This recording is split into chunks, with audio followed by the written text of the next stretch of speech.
Bizarre Brain Comics. Hello, my comic book friends, and welcome to Bizarre Brain Comics. I am Gary, your host. This is where I like to take a look at some older comics, talk a little bit about the characters and creators, and examine the stories and the art. This time, I'm doing an impromptu video, one that I hadn't planned in advance, and I got together some of my paperback comics. I've done many. I have a lot of them, and I've done many videos of some of them before. And I think I've shown some of these previously. I know the Flash Gordon ones. I know I have, but in a different context. That was when I was just doing all Flash Gordon stuff, and I thought you might enjoy seeing these things, especially if you've never seen them before, or if you happen to be a fan of the specific characters. Anyway, starting off with this one. This, of course, Tor books. I think this is from 1982. Yeah, 1982. This is The New Teen Titans. Featuring some early stuff from early in the new Teen Titans run. This, of course, this is when Kid Flash was still a member, and this was before Robin became Nightwing, and when they were still Teen Titans before they became just the Titans. Written by Marv Wolfman with art by George Perez, Dick Giordano, Romeo Tangle.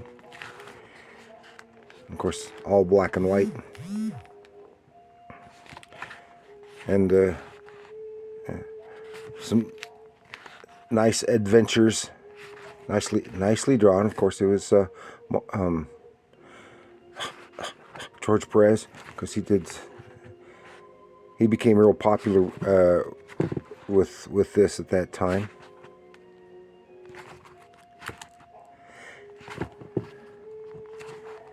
Lots of adventures. That was early Wonder Girl before she became Troya, and they had all the post-crisis stuff going on. Then we have The Untold Legend of the Batman. This was what year was this one from? This was from also 1982.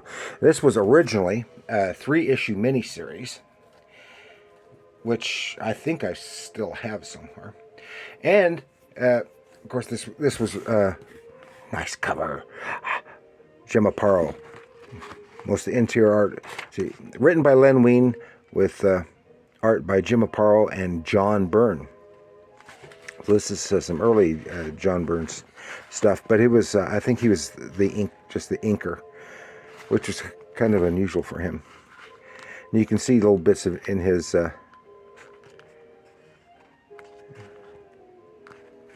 little bits. And this is a storyline that took a lot of research, because it culled little snippets from a lot of Batman. Of course, this is all no longer canon, but a lot of snippets from the Golden Age and Silver Age Batman stories.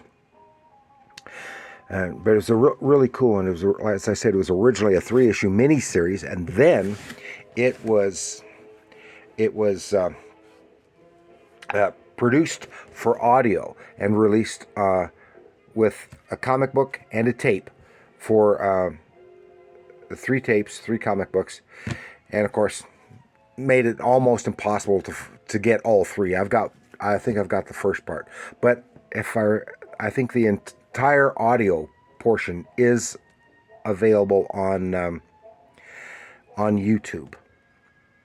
So that is The Untold Legend of the Batman, and that's a really, really cool storyline, because it's got among the death of his parents, some stuff going on, something about his father being the first Batman, which was just a costume, a Halloween costume, and gangsters being behind the death of Batman's Bruce Wayne's parents and the like. So that's good. The Untold Legend of Batman. Then we have move over to Marvel. Stan Lee presents the XMen, and this is a nice cover painting. And this is reprinting some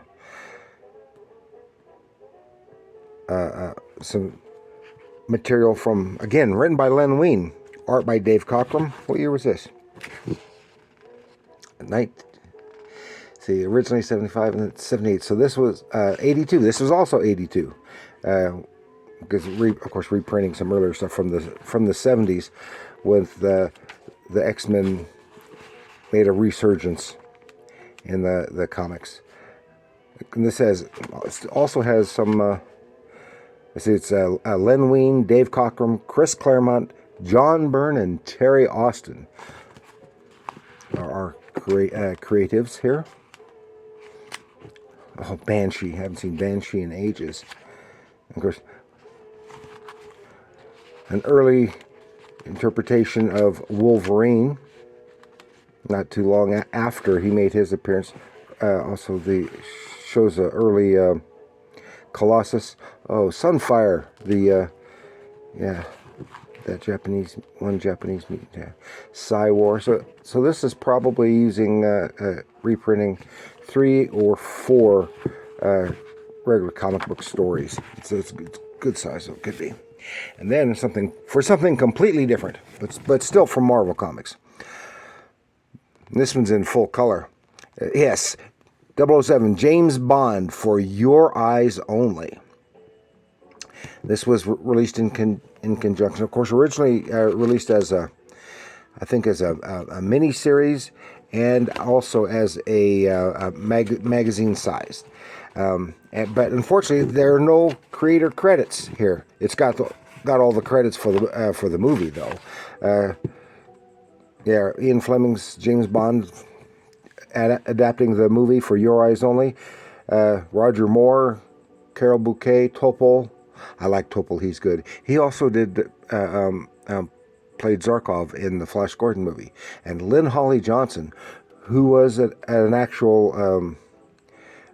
Olympic, here she was an Olympic hopeful skater. But she was an Olympic, or possibly Olympic hopeful, I'm not sure. But I thought she was actually in the Olympics as a skater.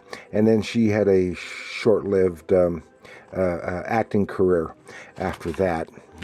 I think this was her first film, and she did a few other things. And just retelling the story, I think this is inks by Vince Colletta, but I'm not sure. I don't know who's doing the pencils.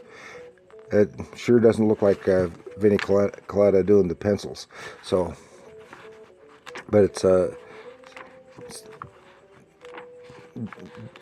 very directly the story that you saw in the movie. And this is one of my favorite Roger Moore Bond movies. What year was this?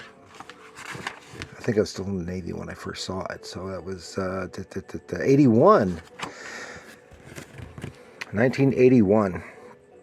That's when they made a turn back to more conventional spy type shows. For Your Eyes Only. That was a thrilling adventure. Then we go over to some Flash Gordon approaching. And of course, this I think they had a total of, was it 5 or 7 paperbacks? I can't remember. Reprinting a few years worth of newspaper comic strips drawn by Dan Barry.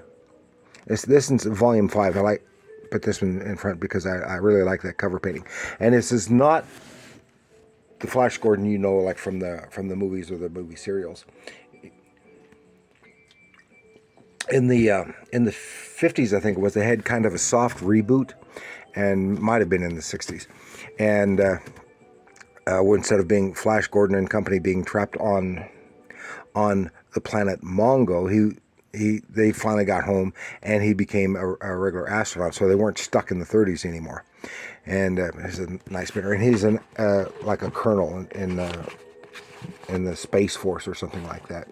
And he goes he has adventures all over the universe, all over the galaxy. But this particular one involves him back on Mongo. And one of the things I wanted to show you here is if you can see him, is of course the iconic Hawkmen of Mongo. And I show that because, where's that close-up? You can see the close-up here of Voltan and his helmet, hawk-like helmet and stuff. But you see it especially in the early stuff by Alex Raymond, the inspiration for Hawkman in the comic books. They really derived that character from these Hawkmen because of very impressive imagery, and I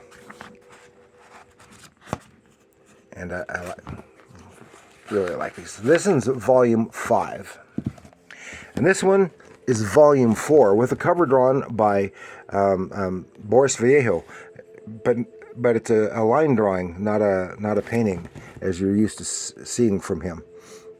And he is a very capable, obviously, artist.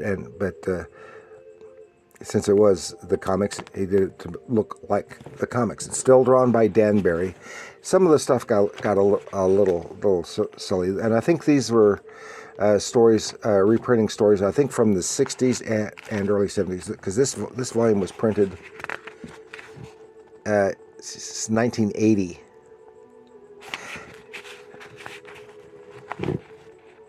But it's on other planets, sometimes Earth, even have time travel stories. Dan Barry and, I can't remember his first name, Bob Fujitani, and whose name should be familiar to a lot of us. Bob Fujitani was the original artist on Dr. Solar, Man of the Atom at Gold Key Comics. But here he's just an assistant's position, doing the inking and stuff. Then we have volume 1 of all of these, and this of Flash Gordon, volume 1. This volume was from 79, and reprinting stuff from earlier. And they just used instead of a completely original cover drawing or painting, they just utilized one panel from the strip from inside. This has some time travel in it. Yeah, it's a time thing, and as well as going all over the galaxy, the universe, etc. And I just love those. I'm a big Flash Gordon fan, and for those who may not be aware, that Flash Gordon was initially, at least anyway, practically a ripoff of John Carter of Mars, or at least an inspiration. Drew a lot of inspiration from John Carter of Mars, and of course that was to up against Buck Rogers, who hadn't been out very long, but was already very popular. Then we go here over to this. Oh, The Amazing Spider-Man. And what year was this one from? Does it tell me? 1990. So this is much more recent, but the material is reprinting stuff, Spider-Man stories from the 70s. Written by Stan Lee, art by John Romita, Jim Mooney, at least in the first story. And of course, I've said many times, I just love John Romita's artwork. He is and against Doc Ock, and he is my favorite Spider-Man artist. But then the second story still has Doc Ock, but this was with Gil Kane doing the pencils, and for these two stories, which I think is 2 issues for one storyline. And this is still when Gwen Stacy was still alive. So I'll tell you when that was. This is Gil Kane doing the pencils and John Romita Sr. doing the inks. Fine job he did. Now these aren't exactly comic books. Here we go. Another Flash Gordon. Flash Gordon in the Sand World of Mongo. Of course, it's paperback, but it's practically like a big little book in that it has profusely illustrated. Has 1 page of text and an opposite page of art. And these illustrations were done specifically for this volume, and this is the more. This is from '76. This is more the classic Flash Gordon on Mongo. Well, it's Sand World of Mongo. So yeah, the one that we know. And then this, actually 2 here. I had 2 or 3 others at one time, and these are, of course, juvenile novels. Batman in the 6 Deadly Demons by John Albano, and Batman in the Black Egg of Atlantis by Neil Barrett Jr. So they were. One thing that's different is, of course, they were written by the comic book writers, but they weren't as profusely illustrated, and I kind of wish they were. But they were illustrated. They had the volume has several, and I don't think it deviated much from what you would have gotten story-wise in the comics. Like they didn't really tame it down that much, if any. So these 2, and this one, that one. Oh, I wanted to say that one was illustrated. 6 Deadly Demons, illustrated by Arthur Soydam. So we don't. Even the artists are established comic artists, and this one is illustrated by Sal Amendola. And see, for one of the gives you an idea. There's a slightly different style. I like the illustrations in here, and of course this has got the villain is the Penguin, and the Catwoman is the villain in this one when she was still primarily a villain. Then we finish up with something completely different. This is Pocket Classics. So it's think of Classics Illustrated. So this is a Connecticut Yankee in King Arthur's court, but all done comic book wise. Of course, King Arthur's court by Mark Twain. It's from 1984, and it doesn't give the credits. No, it doesn't give the credits. And these are writer and artist who've seen in a lot of stuff.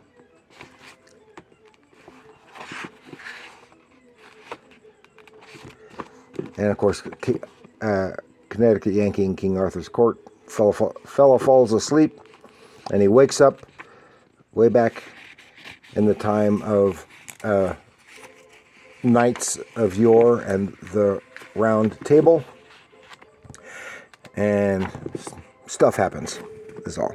So that's all I've got to share with you this time, and it still took a lot longer than I thought it would. So I hope you enjoyed that. So please like, share, and subscribe. Yes, like, share, share, and subscribe. Do leave your comments down below, because maybe you're the kind who doesn't go for the paperback reprints of comic books. I do. You don't see them anymore, unfortunately. But I always liked them. I like to get them when I could. So that's all we've got. And remember, comics are art.